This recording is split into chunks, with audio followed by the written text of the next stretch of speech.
কচুর শাক, যার পাতা থেকে মূল পর্যন্ত সমস্তটাই আহারযোগ্য এবং স্বাস্থ্যের জন্য অত্যন্ত ভালো। আজকে সেই কচুর শাকেরই একটি রেসিপি আপনাদের দেখাচ্ছি।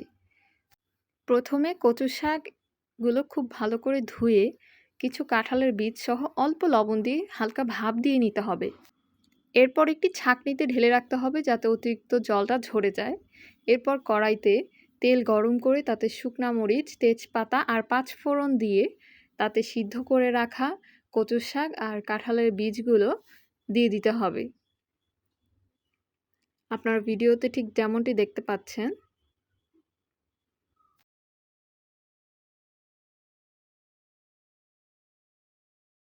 কচুর শাকগুলোকে দিয়ে খুব ভালো মতো নেড়েচেড়ে এটাকে আরও ভালো করে সেদ্ধ করে নিতে হবে। নাড়তে নাড়তে কচুর শাকগুলো একদম মিলে যাবে।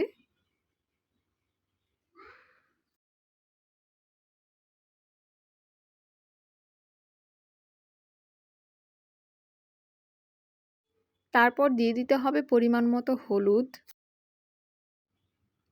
চিনি, স্বাদমতো লবণ আর কিছু কাঁচামরিচ দিয়ে ভালো করে নেড়ে নিতে হবে।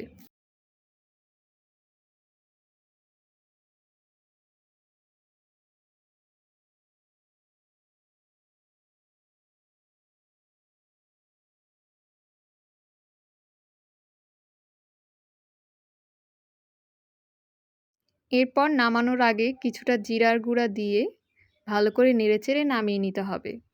তৈরি হয়ে গেল খুব সহজে কিন্তু খুবই উপকারী আর টেস্টি একটি শাকের রেসিপি। উপকারী সবজিগুলো যত তেল মশলা কম দিয়ে রান্না করে খাওয়া যায় আমার মনে হয় ততই ভালো।